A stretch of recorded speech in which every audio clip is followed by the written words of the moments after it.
Bueno, y seguimos en esta radio documental disfrutando de la compañía, las lecciones que nos está dando Gonzalo Colque, economista de la Fundación Tierra, que nos está haciendo un panorama explicativo. Podríamos haber hecho la entrevista en su oficina, pero queremos hacerlo en los lugares específicos para mostrarles que estamos hablando de algo que se puede tocar con las manos. Gonzalo, ¿dónde estamos ahorita? Estamos llegando a Cuatro Cañadas, una zona de colonización de los años 80, pero hoy en día convertido en una zona de monocultivos, ¿no? Al fondo, de hecho, tenemos una empresa comercializadora de los agroquímicos, que son bastantes en esta zona. ¿Qué agroquímicos se están utilizando? Principalmente glifosato. Herbicida de glifosato es lo que se utiliza en toda la soya para la producción, porque es un veneno que tiene la gran capacidad de matar todas las malezas excepto la soya modificada en laboratorio. Inclusive matarnos como maleza a nosotros, porque se dice glifosato y no quiere decir nada para mucha gente. ¿Qué es el glifosato? El glifosato es un herbicida que es de propiedad de Monsanto originalmente. Hoy en día ha pasado a manos de Bayer, una multinacional muy grande, que es el principal empresa que negocia en los monocultivos del mundo. Y el herbicida se utiliza solamente con semillas transgénicas, esa es la diferencia. La semilla, de hecho, ha sido modificada en laboratorio para tener resistencia a este veneno, de modo que la aplicación de este veneno mate el resto de las malezas excepto esta planta transgénica. Los transgénicos ya están en Bolivia. Ya están en Bolivia, legalmente está en el sector soyero, está autorizado desde el año 2005, pero también está en el maíz. Es algo ilegal, es algo que no se dice, pero todas las voces coinciden en que al menos en esta zona un 80-90% del maíz que se produce y que consumimos también los bolivianos es maíz transgénico, ilegal además, ¿no? Bueno, pregunta, mucho se defiende el modelo productivo como cruceño como un modelo que le da de comer al país. ¿Es realmente así? En algunas cosas nos da algo de mal comer, pero veamos cosas concretas. Pan es harina de trigo, ¿no? De cada 7 marraquetas que nos comemos, de cada 10 marraquetas que nos comemos en las mañanas, 7 son con harina importada de Argentina. Entonces, en realidad, quienes nos darían de comer pan son los argentinos, ¿no? Papa. La gran mayoría de la papa es de la producción campesina, traída de contrabando también del lado peruano.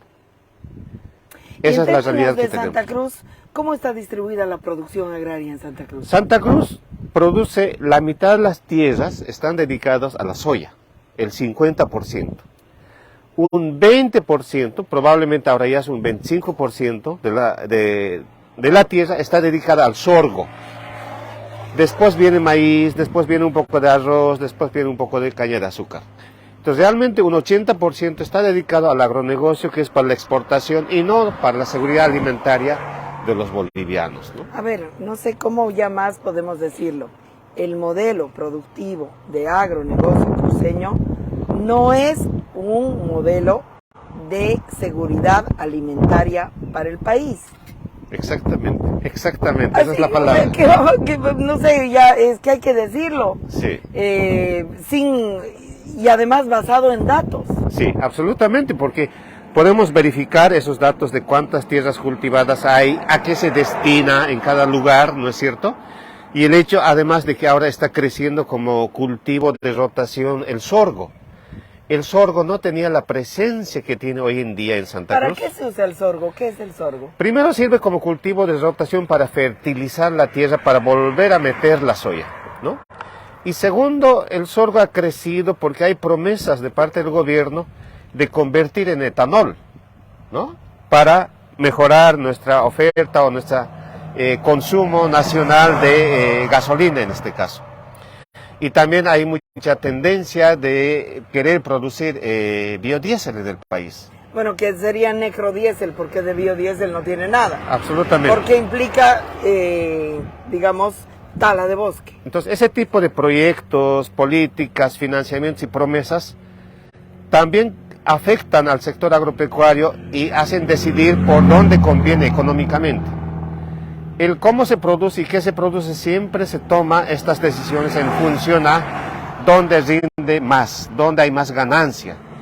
Y no hay una política de seguridad alimentaria, por ejemplo, ¿no? Por eso hoy en día incluso nos estamos alimentando y complementando la producción nacional, que es deficitaria en maíz, con maíz que se trae de Argentina.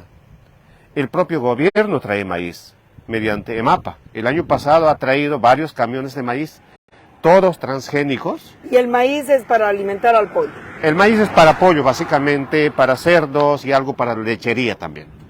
Ya. Y ese maíz con el que se está alimentando a los pollos, a los cerdos, ¿no está producido en Bolivia? Ahora una buena parte, un 40%, no se produce en Bolivia. Cada año la producción de maíz amarillo duro que se utiliza para pollos está bajando en el país.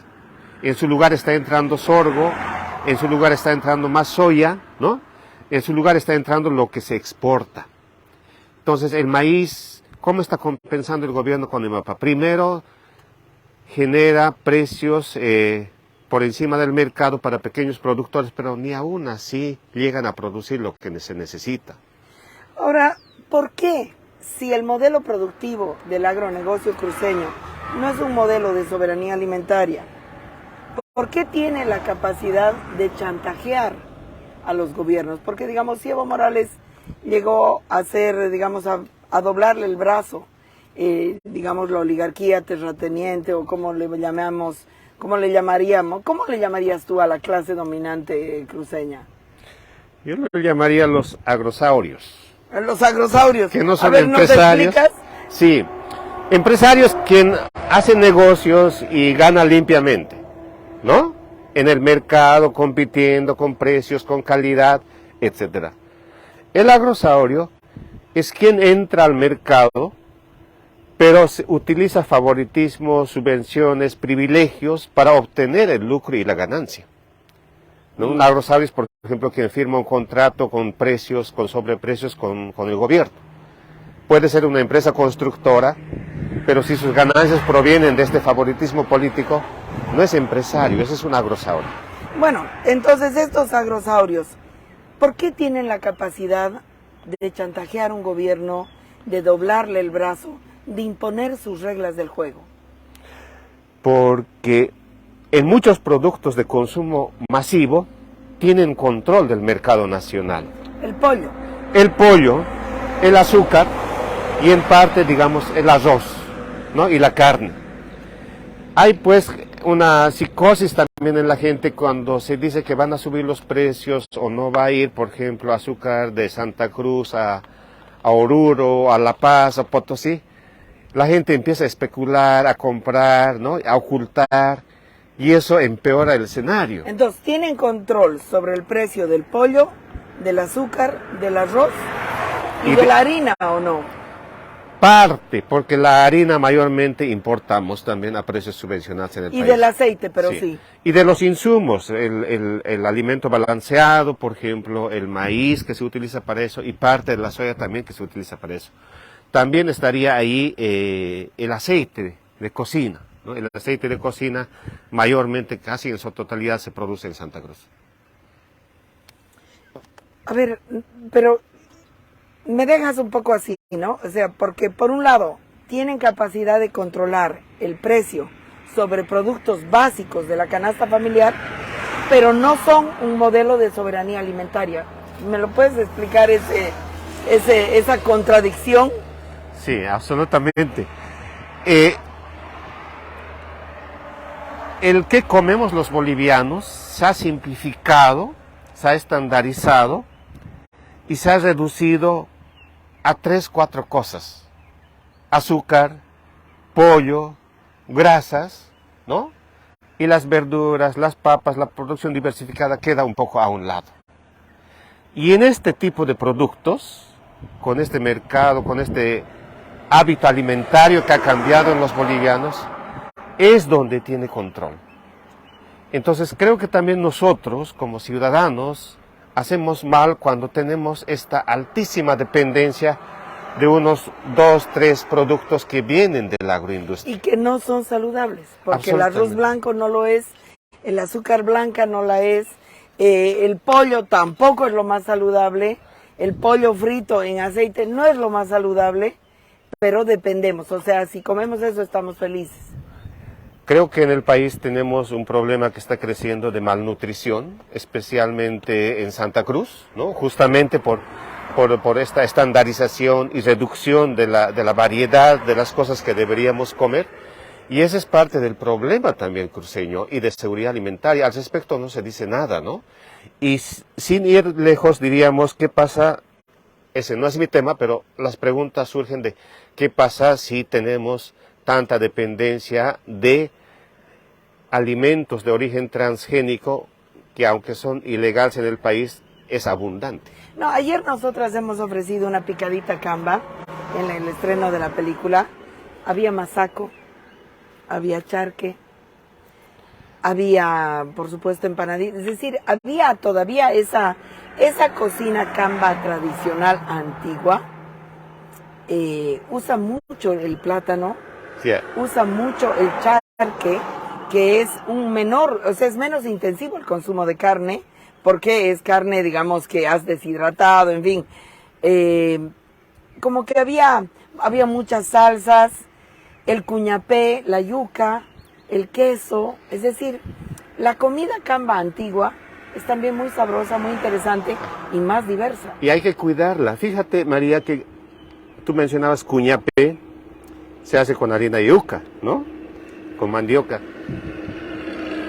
No hay harina de yuca nacional ya en el mercado. ¿Qué cosa? No hay. Todo lo que se compra, se utiliza para hacer los ricos cuñapés son pues con harina de yuca de Brasil. No. Porque es más barata, mejor elaborada, procesada, ¿no?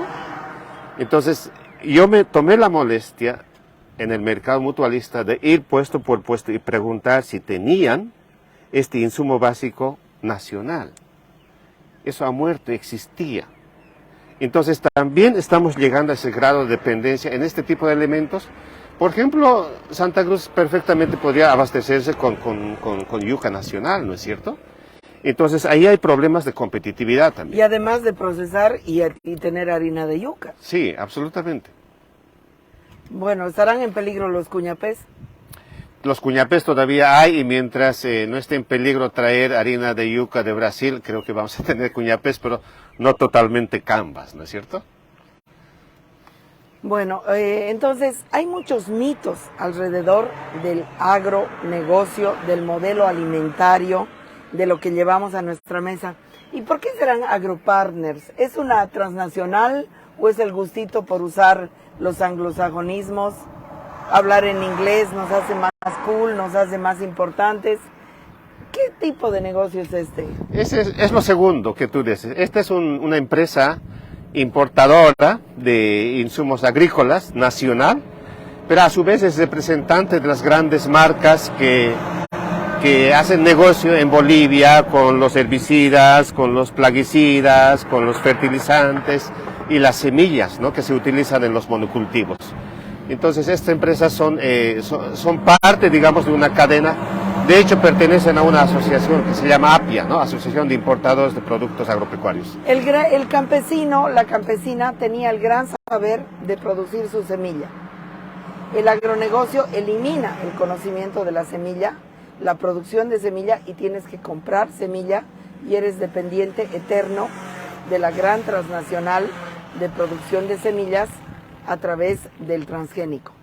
Entonces es una pérdida de saber también, ¿no es cierto? Esa es una de las luchas del activismo ambientalista, del activismo que defiende el país como país importante para la conservación del maíz, ¿no? La cantidad, la variedad que tenemos. ¿Tenemos un banco de semillas de maíz? Tenemos, pero comparado con los países vecinos es un banco bastante pobre, ¿no? En el país no hacemos mejoramiento de las semillas, mantenimiento como deberían hacer, por ejemplo, las universidades. Ahora la gran noticia en Santa Cruz es que ahora se está tropicalizando la quinoa, ¿no? Sí, lo he y que leído. también va a producir Santa Cruz de la mano de la Universidad Pública de Santa Cruz, ¿no?